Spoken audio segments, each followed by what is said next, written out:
ශ්‍රී ලංකා බෞද්ධ ඉතිහාසයේ වැදගත්ම සන්ධිස්ථානයක් වෙච්ච මාතලේ අලු විහාරය බලන්න යමු අද. ඔයාලා ගොඩ දෙනෙක් නිවාඩුවක් හම්බුනොත් රිවර්ස්ටන් බලන්න යනවා වෙති. ඉතින් ඒ රිවර්ස්ටන් යන ගමන් ඔයාලට මාතලේදී මේ අලු විහාරය බලන්න යන්න පුළුවන්. ඉතින් මාතලේ ගියොත් අනිවාර්යෙන්ම යන්න ඕන තැනක් තමයි මේ මාතලේ අලු විහාරය කියන්නේ. ඉතින් මුඛ පරම්පරාවෙන් පැවතගෙන ආපු බෞද්ධ ත්‍රිපිටකය ලේඛනගත කළේ මේ අලු විහාර භූමියේදී තමයි එදා වලගම්බා රජ සමයේදී. ස්වභාවික ගල්ලෙන් පද්ධතියක් මැද පිහිටා ඇති මේ පූජනීය ස්ථානයට ගොඩවැදෙන ඕනෑම කෙනෙකුටම මහත් සැනසීමක් සහ අභිමානයක් දැනෙනවා නිසැකයි. ඉතින් ඔයාලට මේ පේනවා වගේ ගල්ලෙන් මැද්දෙන් ඔයාලට මේ පූජා භූමියේ ඔබ ගමන් කරන්න පුළුවන්.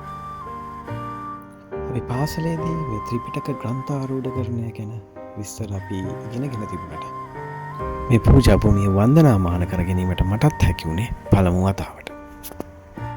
ඉතිහාසයේ සඳහන් වෙන විදිහට ත්‍රිපිටකය ග්‍රන්ථාරූඪ වෙන්න ක්‍රිස්තු පූර්ව පළවෙනි සියවසේදී. ඒ කියන්නේ වලගම්බා රජු සමයේ. ඉන්න මහරහතන් වහන්සේලා 500 නමක් එකට එකතු වෙලා මුඛ පරම්පරාවෙන් පැවතගෙන ආපු ත්‍රිපිටකය වසර 3කට ආසන්න කාලයක් තිස්සේ ග්‍රන්ථාරූඪ කරලා තියෙනවා පුස්කොතු පොත්වල. ඉතින් ඉතිහාසයේ වගේම තමයි බෞද්ධ ඉතිහාසයේ දැවැන්ත පෙරළියකට සාක්ෂි දරපු මේ අපූර්ව ස්ථානය නරඹන්න ඔයාලත් මාතලේ පැත්තේ આવොත් අමතක නොකරම එන්න.